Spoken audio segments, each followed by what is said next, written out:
Selamat pagi anak-anak, apa kabar hari ini? Ibu berharap kamu semua dalam keadaan sehat-sehat saja untuk mengikuti pelajaran pada pagi hari ini. Baik, pagi ini ketemu kembali dengan saya, masih dalam mata pelajaran TIK. Dan kali ini kita akan membahas mengenai media transmisi tanpa kabel atau disebut dengan wireless network. Apa itu wireless? Langsung kita lihat. Media transmisi tanpa kabel merupakan komunikasi data dalam jaringan komputer yang tidak memanfaatkan kabel sebagai media transmisi, melainkan berupa gelombang elektromagnetik. Jaringan tanpa kabel ini memberikan keunggulan kepada pemakai untuk dapat mengakses setiap saat dimanapun berada. Sedangkan kekurangannya adalah kemampuan transfer data lebih kecil dibandingkan dengan jaringan kabel.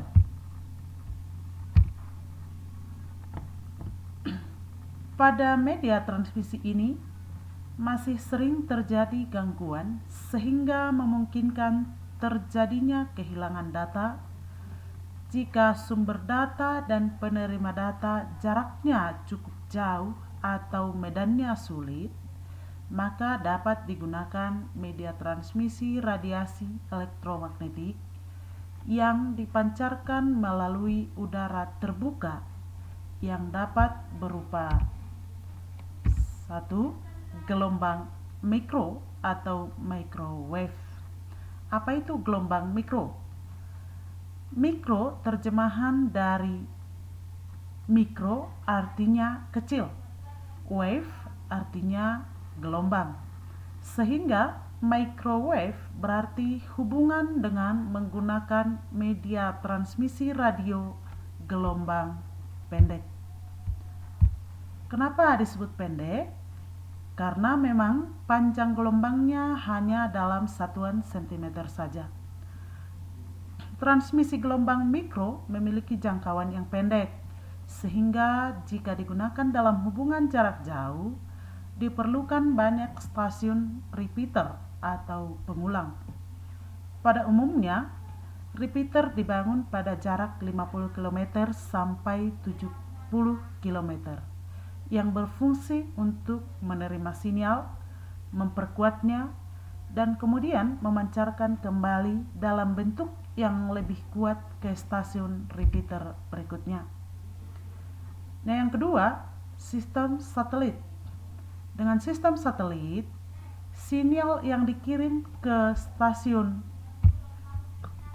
gelombang mikro di bumi diterima oleh satelit yang berada di luar angkasa. Satelit berfungsi sebagai relay yang kemudian mengirimkan kembali ke stasiun gelombang mikro di belahan bumi lainnya. Sedangkan yang ketiga dengan gelombang radio. Untuk seluler, sistem telekomunikasi bergerak dengan sistem seluler digital.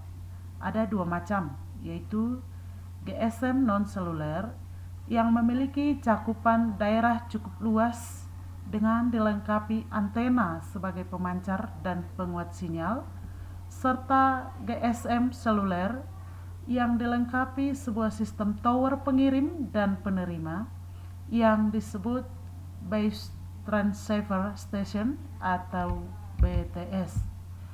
Sedangkan yang keempat yaitu adalah sinar infrared atau sinar inframerah, merupakan salah satu contoh media transmisi jarak dekat.